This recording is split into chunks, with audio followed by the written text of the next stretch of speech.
So most, or at least the most important features that I like and that we're going to be covering today are the one pointing to performance. Besides, we're going to be also covering others. But this is a journey, and Microsoft called the modern version of SQL Server, starting with SQL Server 2016. And then, 17 and 19 are being an evolution to the point in where we are at. So let's try to cover some of the features starting from earlier version of SQL, just mentioning them, and then we will focus on 2019. Also, nowadays, SQL Server runs everywhere, right? It supports, a bunch of different combination of platform infrastructures, etc. It's not like how when I started, right, with all this, it was mainly or only Windows servers running in Intel or platform, and that was the only possibility. Right. So today, SQL Server 2019 is still running on the Windows platform, right, in bare metal or virtual machines. Since 2017, Microsoft has given us the possibility of also running SQL Server at the top of the major Linux distribution, right, like Red Hat, SUSE, and Ubuntu. So now it's also covering additional platforms, right? And at the top of that, and also, as a combination, we also have the possibility of running SQL Server in containers, right? If we need to scale those containers and do an orchestration of an environment with containers, we also have the possibility of running SQL Server under Kubernetes, right? This is basically let's say, the on-premise part of SQL Server, but we also have the cloud, right? And if we go especially to Azure, we have SQL Server running on virtual machines, right? Any combination of OS, SQL Server version and edition, we can get it in an Azure virtual machine, right? This is what Microsoft called infrastructure as a service, and it's quite easy to quickly get one of these VMs up and running in Azure. We also have what Microsoft called the PaaS offering, platform as a service, and there are two flavors over there. One is SQL Managed Instance, right, which is, similar to SQL Server, almost 100% compatible with the SQL Server on-prem version, but as a service, with all that means, right? We can discuss along about that, but basically the main difference between this and a VM running SQL is that we don't have to take care of the infrastructure, high availability, backups, patches, etc., because Microsoft give us all that administration as part of the service. So we only care about the SQL Server endpoint. In addition to this, right, also as a PaaS offering, we have SQL databases, right? This is a different flavor of SQL Server in Azure as a service, right? More target to modern applications. And most recently, Microsoft also has released the possibility of running SQL Server Edge, basically on ARM device. So you can run SQL Server on a Raspberry Pi, for example, and you will have a similar footprint of what you have in SQL Server 2019, right? Of course, you won't be running your mission-critical decision-making workload on one of these devices, but for some edge scenarios, right, is a very good option, right? So this is Azure SQL Database Edge, recently announced as general available. Okay, so now let's start focusing on SQL Server 2019, right? Like in SQL Server 2017, the major feature or the one in where Microsoft was focusing much was the possibility of running it under Linux, right? In 2019, the biggest feature is what Microsoft called Big Data Cluster, which give us the possibility of doing a scale out of our SQL Server workload. Basically, with the addition of Spark and the same SQL Server installation, right, we can extend our computer nodes and our storage node to be able to scale our environment. We know that one of the most, let's say, complicated limitation that we used to have is that, okay, so we have our application and eventually we add more memory, more CPU, more disk, faster memory, but there was always a roof, right? Because it was not able to scale more than that, right? Now with Big Data Cluster, besides having the possibility of connecting with other database engine, right? It also has the possibility of scaling out our workload.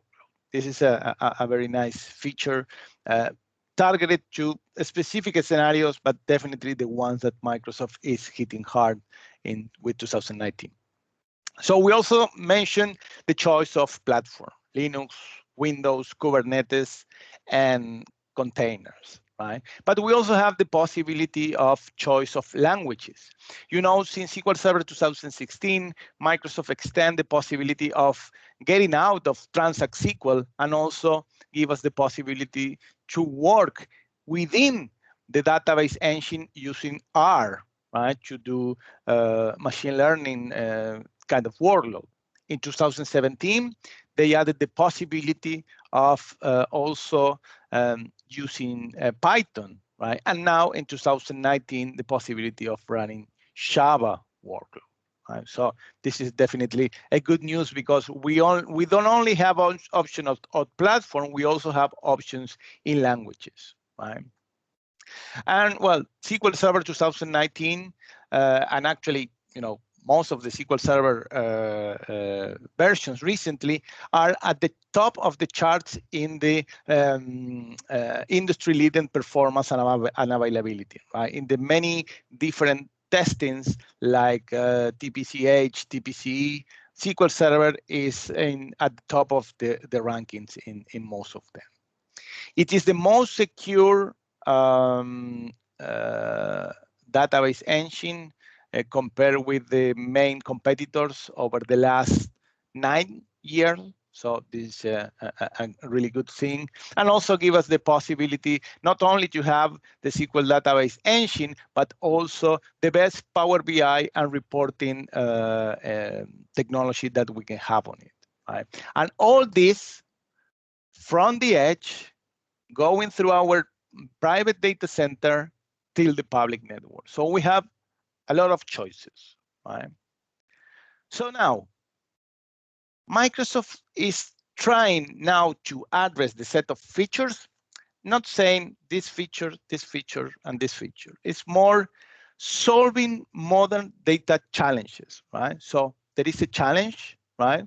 We give you this feature or set of features, right? So let's try to cover them.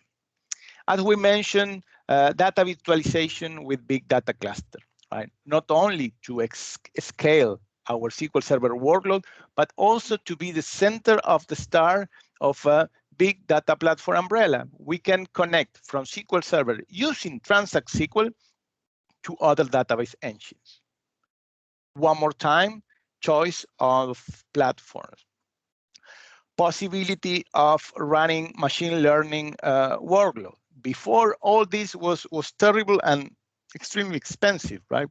Remember, before SQL Server 2016, if we wanted to do machine learning, we have to extract all the data from SQL Server, move it to a very expensive environment to do machine learning, and then eventually move it back, right? Now we don't have to move out our data from SQL Server. We can work directly with all these languages, R, Python, and Java, directly in our SQL Server, right?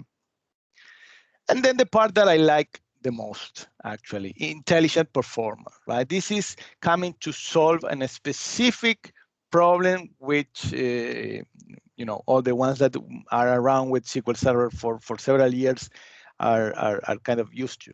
Now, for example, when you have those those lengthy reports. Then one day you wake up and suddenly it's taking, double, triple times more resources, and nobody touches anything. Okay, with this approach of intelligent performance, Microsoft is trying to solve that problem and give us a more stable environment. Right? We're going to cover that extensively through the presentation.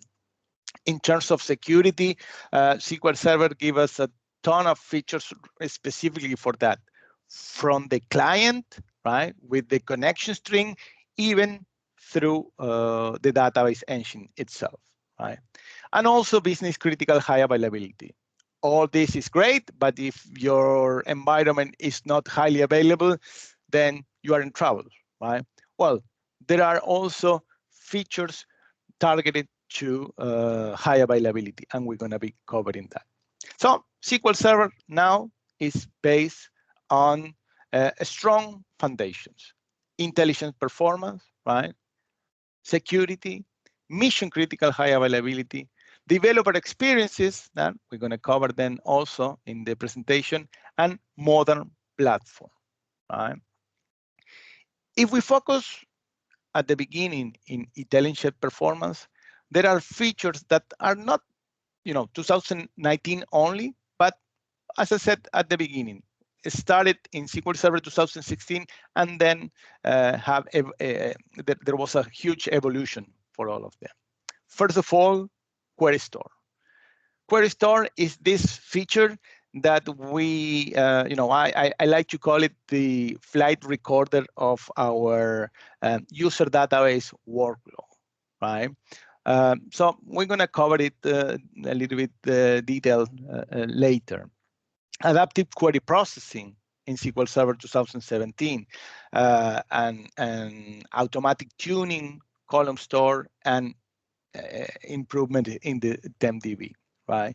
In terms of security, always encrypted, row level security, and dynamic data masking. And then finally, and the mission critical availability, we're going to be covering all the new enhancements related to availability groups. This is a really mature technology, so there is not much to mention in that area, but there is a specific feature called accelerated database recovery that is really great. So let's dive into mission critical performance. At the left side of the screen, you will see all these features that are released specifically in SQL Server 2019, right? There is one in particular, the one at the top, Intelligent Query Processing, IQP. This is an evolution, or how Microsoft like to call it, the version 2 of what was initially released in SQL Server 2017 as Adaptive Query Processing. So if you see the chart here, the ones that are in regular letters are features starting in SQL Server 2017. The ones in bold letters, right, are the new ones in SQL Server 2019. What is this adaptive query processing, intelligent query processing?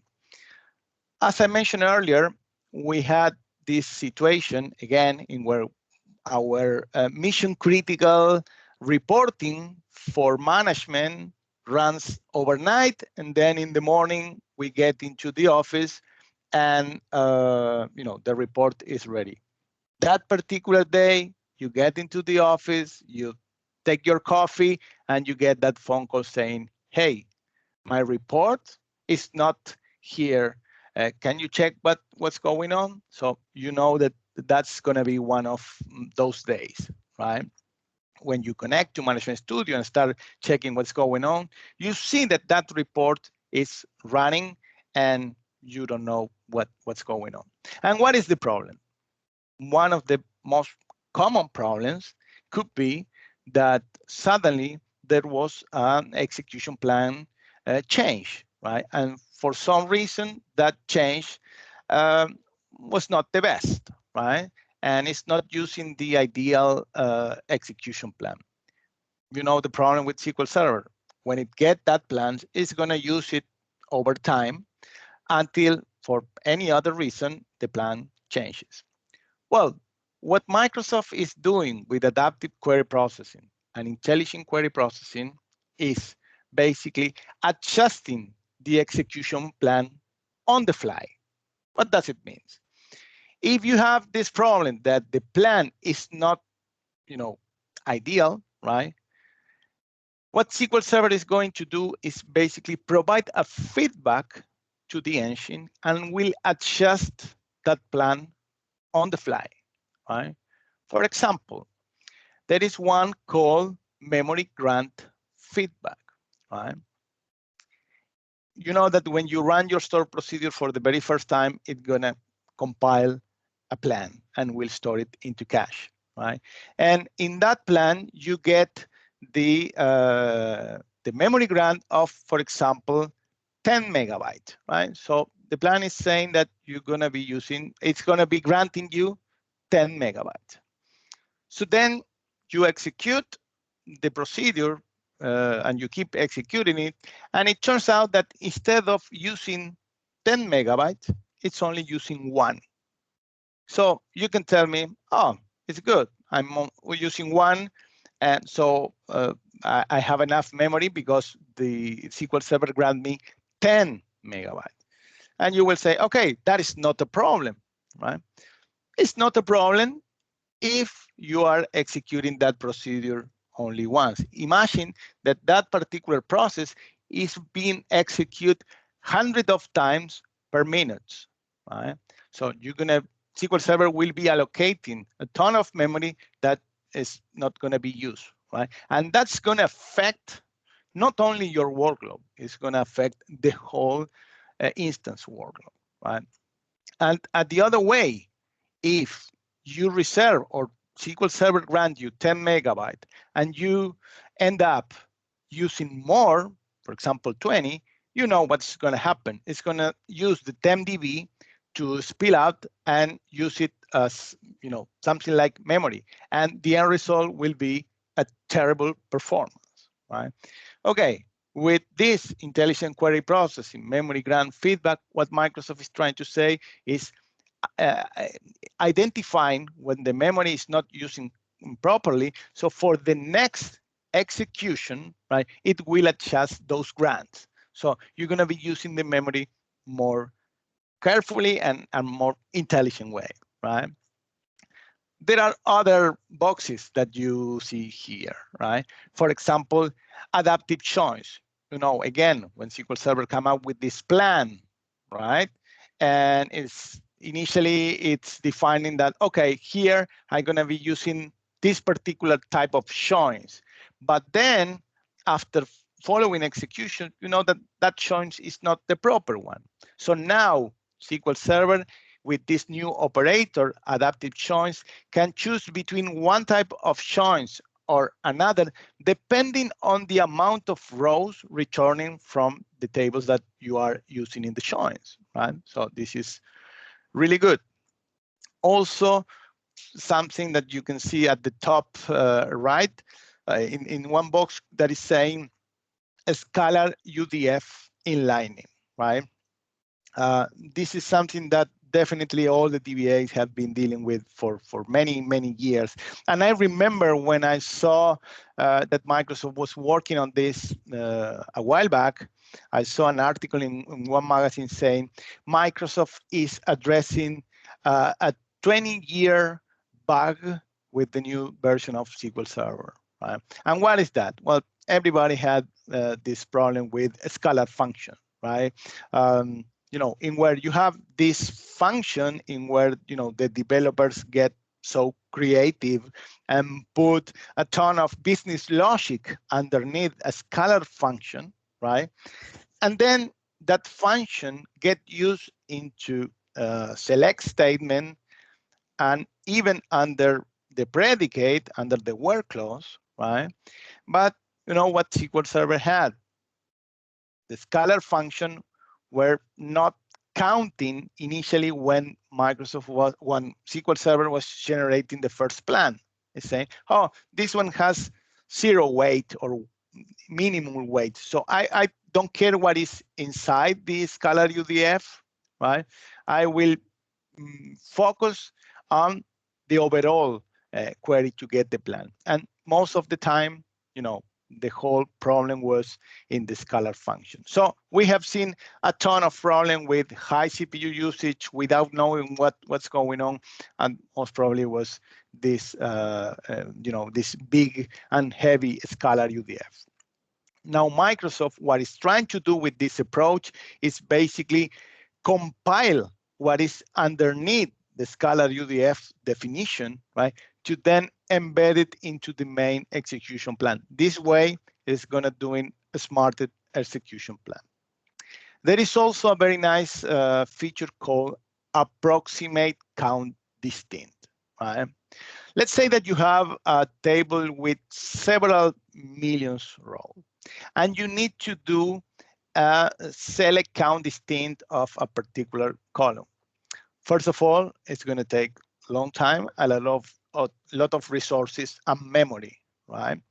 But after you wait for that, you're going to get that count distinct. What if I tell you that you can have an approximate count distinct much faster, right? And without using a ton of resources, right? So again, it's approximate, it's not the exact value. For some businesses, like for example, banking, definitely is not a good option. But for example, let's say that you need to fill up a bar chart, right, in a Power BI report. So you don't care if the value is not exact. What Microsoft is telling you that this value could be plus minus 3% off of the real value. So for some specific cases, right, the approximate count distinct is going to be great, especially, again, if you are running this multiple times concurrently, right? So this is how Microsoft is trying to approach these performance issues, right, with the intelligent performance, with features like query storing, in where it is capturing all the activity on your user database, right? And then adjusting the behavior of the plans on the fly to give you more stable performance, right? This is something that is really good and really useful, right? So, how do we use all this? What do I need to do? Well, first, it's very simple. First of all, definitely you need to have SQL Server 2019, right? And then the only thing you need to do is enable the latest compatibility level. In this case, 150. So if you want to use all these features that I just mentioned for intelligent query processing, right, the only thing you need to do is just enable the latest compatibility level. So this is really great, and we're going to see them in action in a minute. Okay, then we have this situation, right, in where, going back to my example, in where that mission critical report is running and we don't know at which point of the execution we are at, right? For example, we don't know if we are at the 10%, if it is around 50%, or if it is about to finish, right? Knowing that, we can take different decisions. If, for example, it's at the very beginning, maybe we can consider killing the process. But if it is at the end, maybe we just wait a little bit more and we're going to get it, right? Till SQL Server 2019, we didn't have that choice. Now, in SQL Server 2019, we have this feature called lightweight query profiling, right? Which basically will tell you for every single process running on your SQL Server, which is the estimated execution progress, if it is from 0 to 100%. So it's going to be an estimate, and it will show you this percentage. So this is an awesome feature, and it's quite lightweight. And it is enabled by default in SQL Server 2019. Something nice that Microsoft is doing nowadays is that these beautiful features, it is porting them back to previous SQL Server versions, like 2016 and 2017. In those cases, this feature, library query profiling, is not enabled by default, right? So you have to enable this with the trace flag 7412, right? So if you go and enable this trace flag in SQL Server 2016, Service Pack 1 or 2017 onwards, of course, you're going to have lightweight query profiling. We're going to see it in action in a minute. Another feature that I like a lot is this possibility of having database scope configuration. Let's consider, for example, max degree of parallelism, right? We know that, and we can, talk about max DOP for hours, right? But, till now, SQL Server has this possibility of setting up the max degree of parallelism for the whole instance, right? And also if you use a query hint for a particular statement, right? So you can force the DOP for a particular statement. Now, with database scope configuration, you can also have max DOP, right? Among others that we're going to be covering, right? Per user database, right? Again, per user database. So you can have, let's say, the max DOP at instance level configured to be 8. For the database level, you can have it in 2, right? And eventually you can use a hint to use any other value, right? So all the workload for that particular user database will be using the value configured for max DOP. But it's not only max DOP, right? There are others configuration, and there is a link down there with all of them. You can enable or disable. For example, if you want to use the old or the legacy cardinal estimator for a particular user database, you can do it with the database scope configuration. We're going to see some examples later. Also taking advantage of the latest innovation in terms of hardware with the persistent memory. This memory card which has a very low latency, microsecond, right? So you can use it to extend your memory in the SQL Server, but also to use it as a persistent storage to place your data and log files for your user databases, right? So this one gives a ton of performance improvement in SQL Server. Then there is this other feature which Microsoft calls TempDB metadata, right? Metadata, or we call it Hackathon. So if you remember from SQL Server 2014, this technology called in-memory OLTP, right, in where you can have tables in memory, persistent tables in memory, so to avoid all the latches in the IOPS, right? What Microsoft is doing right now is adjusting the TempDB, right, to use in memory. This is a feature that you have to enable it or disable and restart the SQL Server engines to take advantage of, right?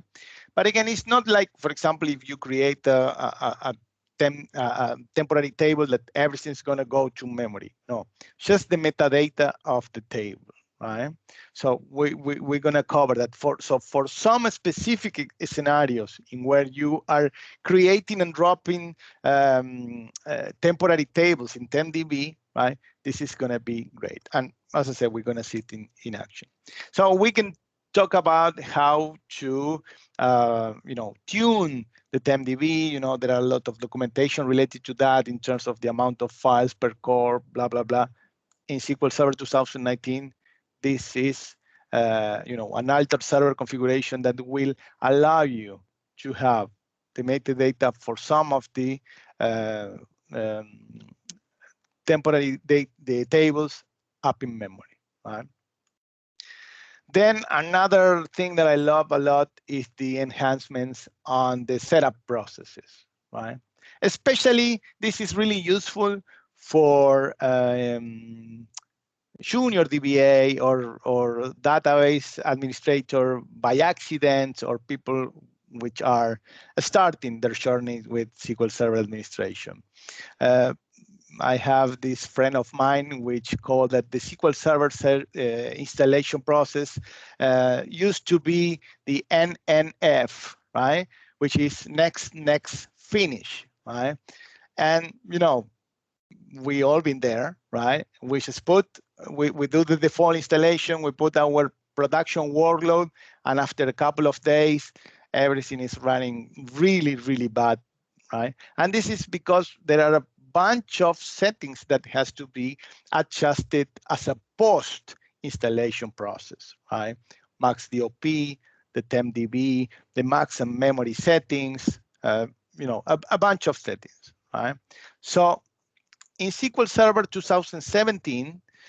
16, Microsoft made the first change to the setup process, giving us the possibility of setting up the TempDB through the setup process. It was just identifying the number of files necessary, so you had the ability to specify the file size, the grow size, etc., etc.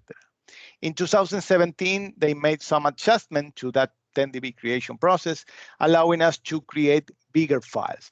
In 2019, right, we have the possibility of specifying at instance level the max DOP, right? So the setup process will detect the amount of processors that this machine or virtual machine has, and it will propose you with a value for max DOP. You can use it, or you can use the one that you want, right? But Microsoft will propose you with this value. Also, it will identify the total memory at the server, and it will reserve 90+% of that memory to specify as a setting for max server memory, right? So again, this is really, really good. In terms of,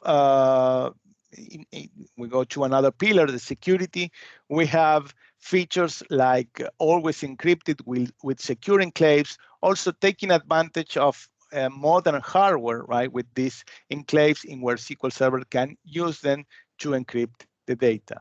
We also have transparent data encryption, data classification and auditing. So we're going to be reviewing this. So nowadays that we have all these regulations about data with Microsoft SQL Server, you can do an auditing of this data and generate a bunch of important reports to being able to accommodate with these regulations. In terms of mission critical, there are also a set of features that are really nice.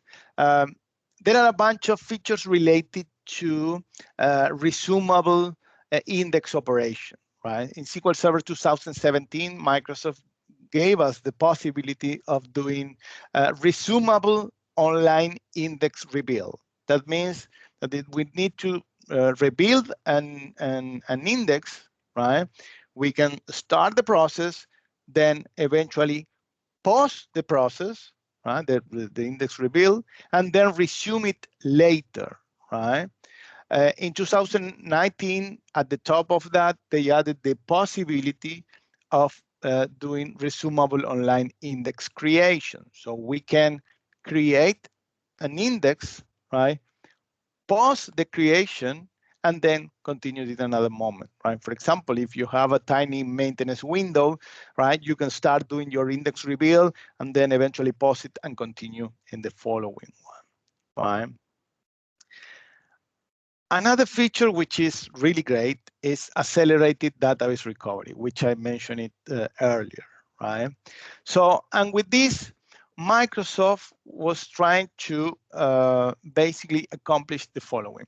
You know that if you have a long-running transaction, right, in a specific user database, and for a reason, let's say that you have to the process get killed or the server crash or something, it has to do the whole rollback, right? And most probably, if the transaction was running for several hours, in order to do the rollback, it will take another several hours, right? Plus minus. So in some cases, that rollback time put the whole user database in recovery mode, right? So the database is not available until the rollback is complete, right? Okay, with this change, accelerated database recovery, Microsoft made some changes in how the transaction log get processed, and it's doing the checkpoints a little bit more aggressively, right? This is a feature that you have to enable. It's disabled by default. You have to enable it as per user database level, right? So, if you're running a long-running transaction and your database has ADR enabled, right? If it has to do the rollback, it will be much, much, much faster. This way, you can have available your table or your whole user database much, much quicker, right? As I mentioned before, the online indexes operation, right? Here is a resume of this feature that I was talking about earlier: index rebuild, index creation, etc., etc. In terms of availability group enhancement, right? More synchronous replicas up to 5s. Primary replica connection redirection. So, there are a bunch of features to cover. One that I like a lot is the possibility of having clusterless availability groups, right? So this way, you don't need to rely on Windows clustering to set up your AG, right? And with that, you can even do this kind of scenarios in where you can combine primary and replicate with different platforms, right? Like Windows and Linux, right? Developer experience, as I mentioned earlier, we have the possibility of using R, Python, and Java, right? There are also enhancements in the areas of SQL Graph and UTF-8 support, machine learning enhancements. Choice of platform, as I mentioned earlier, right? SQL Server on Linux. And with that, I will jump into the demo just to show you some of these features in action. So I have a virtual machine here with running SQL Server 2019, right? And I will show you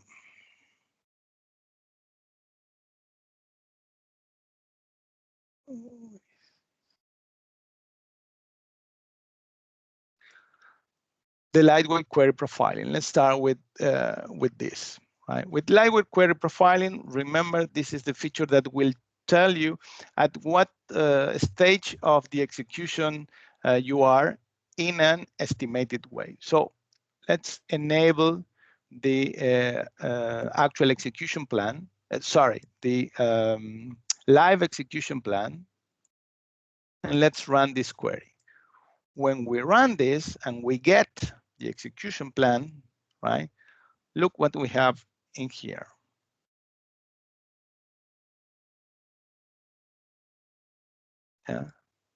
Up here we have, we see the query progress here, but additionally here at the top we have estimated query progress, and also at the bottom execution query, and it's right now it's at 24%.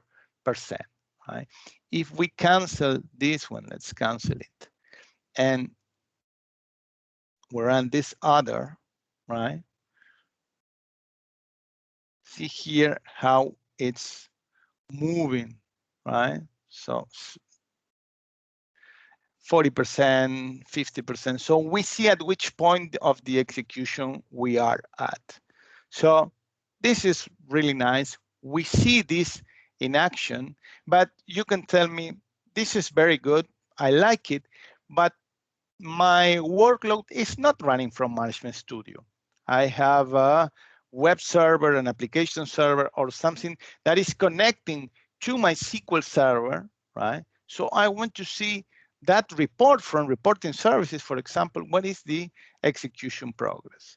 So if what we're gonna do here is I will generate some random workload on my instance. So this is running, right? So how do I see here that what is running and what's going on? So I have this feature called Activity Monitor. Everybody have used it for sure, right? In where you're gonna get a very interesting dashboard. It's gonna take a few seconds to populate it. You're gonna see processor weights, IOPS, and batch requests per second, and this is dynamic, so it's moving on. Down here you have this tab called Active Expensive Queries. So you see the queries that are running in this moment, right? So we have them there, and they're gonna be moving. Right? So let's wait for a refresh. So what we can do here is let's wait for a quick refresh. Okay, here backup database.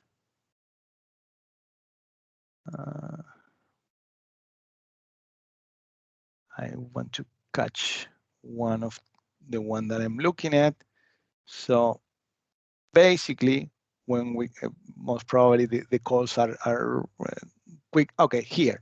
So I'm gonna get one of this session. I will do right click, and here I have the option of show live execution plan. So if we go there, we see the plan that is executing right now, but we also see the estimated query progress. And you see here how it's progressing, right? 60%, 61%, and moving on. So we can not only see the activity coming from Management Studio, right? We also can see all the activity hitting my server, right? This is a really nice feature. And again, we can just go and check for anyone. We see show execution plan, and we see the estimated query progress, right? Really nice.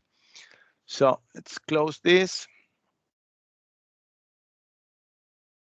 And let's see quickly the ones related to database scope configuration. I mentioned at some point, right, max DOP, but we can also set, as I said, the legacy cardinal estimator on or off, parameter sniffing on and off, a particular database to use the latest query optimizer hotfixes. We can do a clean procedure cache for a specific user database. So definitely something that now it gives us control at the user database level, beside instance and query level. Again, very nice. Let's go to the intelligent query processing option. So when we go here, I want to show you a couple of them, like for example, the one for Scalar UDF inlining. We also see the batch mode, adaptive joins, and finally, I will show you this one. This one. Okay, so I'm going to open them all. Come here. So this is the one for adaptive join. First of all, let's have the let's put the let's set the estimated query plan. So what I'm going to do here is, first of all, change the compatibility level, in this case 140 to SQL Server 2017, do a clean procedure cache so I get rid of everything that was running beforehand. I'm gonna also kill this guy. We'll do it one more time, right? So when I select this, which is just, a showing, right? It's showing in two tables. You see the inner showing. So when I go here and I do the estimated query plan, see here that now we have an additional operator called, oh, come on, adaptive showing, right?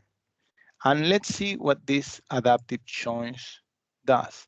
So if we go to the details here, it is going to say that it can use a hash match or a merge showing depending on the amount of rows coming from each of the branches of the showing.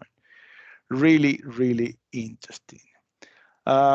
If it's gonna jump to this one. Okay, this is the one for the scalar UDF. Again, let's change the compatibility level to 150 in this case and clean the procedure cache. Here, what I'm gonna do is create an scalar UDF that basically based on the customer key is gonna tell you in which category it can fit, like regular, gold, or platinum. Consider it like a mileage program or something like that. So we're going to create the function, right?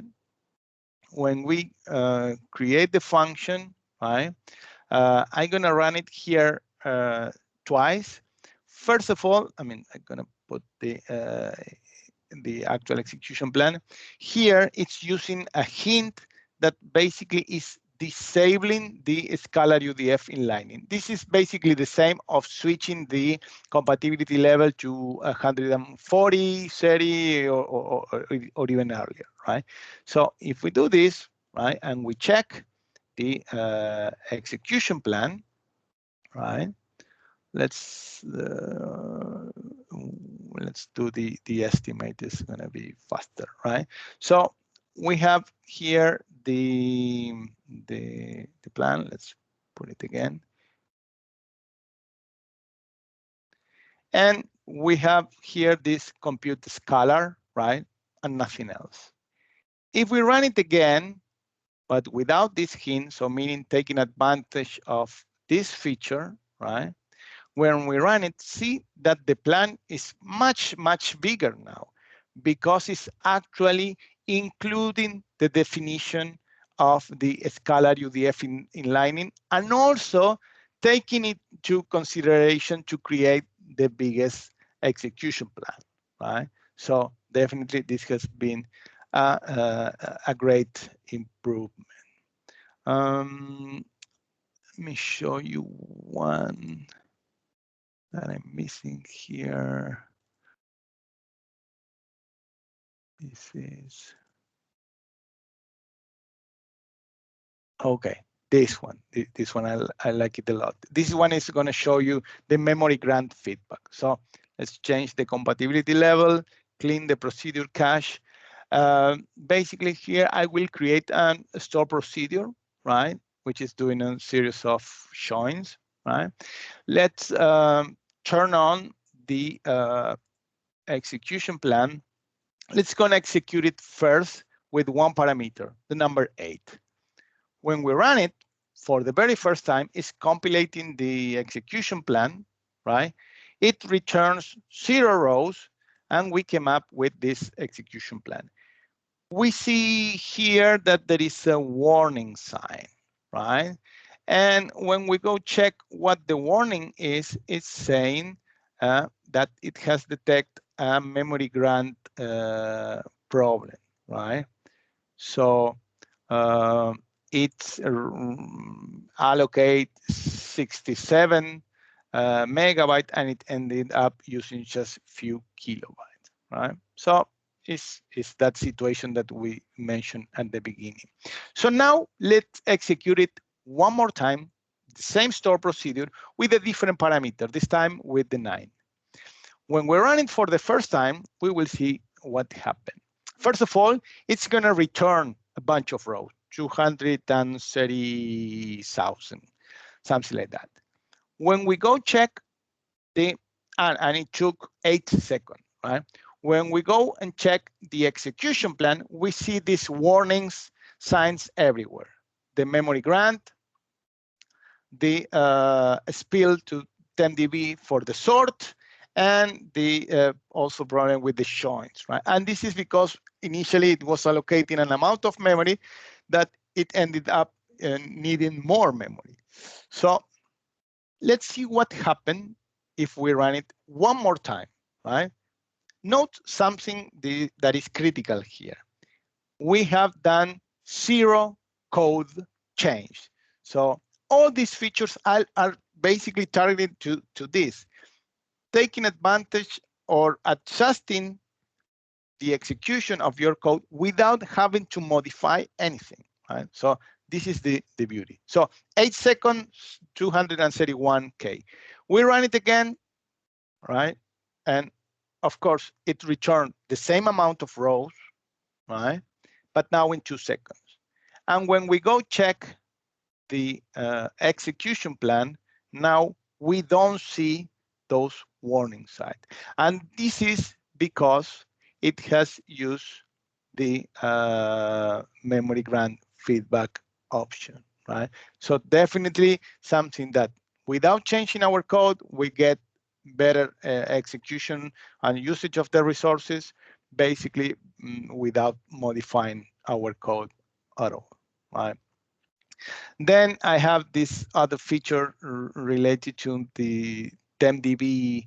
No, let's go to the approximate count distinct, and I will show you. Javier, while you're searching for this, remember it's 1 minute before 1 p.m. Okay. Yes, they okay. Okay, let me then move on a little bit more quicker. And I just want to show you the example of this accelerated database recovery, right? This is in order to do a demo with this, it's going to take several minutes. So what I did here is I took some screenshot. I will explain what I did here. I create 2 databases, DB01 and DBADR, right? DBADR, I did enable accelerated database recovery, right? And then I ran in parallel the same insert into for several minutes, right? Then while I was running the insert into, I crashed the SQL Server. I just stopped the service, right? When the service got restarted, right? Immediately the DBADR was ready to be used while the DB01 was in recovery for a long time. And that was because of this new feature. If we go here and check deeper, what the SQL Server error log was saying is that it's saying that DBADR was recovered in 7 seconds, while DB01 took 99 seconds to be recovered, right? And if we go and check the log sizes of the databases, right? The one for ADR was much smaller than the other. So definitely, this is a feature that is not enabled by default, right? I asked Microsoft why it's not, if it's a great feature actually, and what they say is that they want to let's say maintain compatibility with all their previous SQL Server version. That is why it's not enabled by default. So I cannot get out of this Zoom it. Okay, let's see if you can try to press escape. Yeah, it's not doing much. Alt tab, check Alt tab. Yeah. Let's see if I can go to the. Okay, this summit is always giving me problems. So from current slide. So just finishing the presentation. Some other, oh, it's even Summit. See if I can just kill it. In the meantime, if you guys have any questions, feel free to type it. Yeah, absolutely. Or unmute yourself and talk directly to Javier. Javier, by the way, that was an excellent session. I learned so much from this session. Thank you so much. Sure. That was the whole idea, to take advantage of the new features. I'll at least have a briefly demo or mention of this feature. So another great thing Microsoft has done is, this terrible message that was impossible to troubleshoot on a very busy server. A string or binary data will be truncated. Now, we can have a more detailed error message saying a string or binary will be truncated, but it will point you to the table, the column, and the value that will be truncated. So definitely something good. From the experience, we also have Azure Data Studio, right, which is, the brother of Management Studio. This one is a great tool. It's multi-platform, so you can run it from Linux, Mac, or Windows. You can connect to SQL, to Azure SQL, and also to another database engines.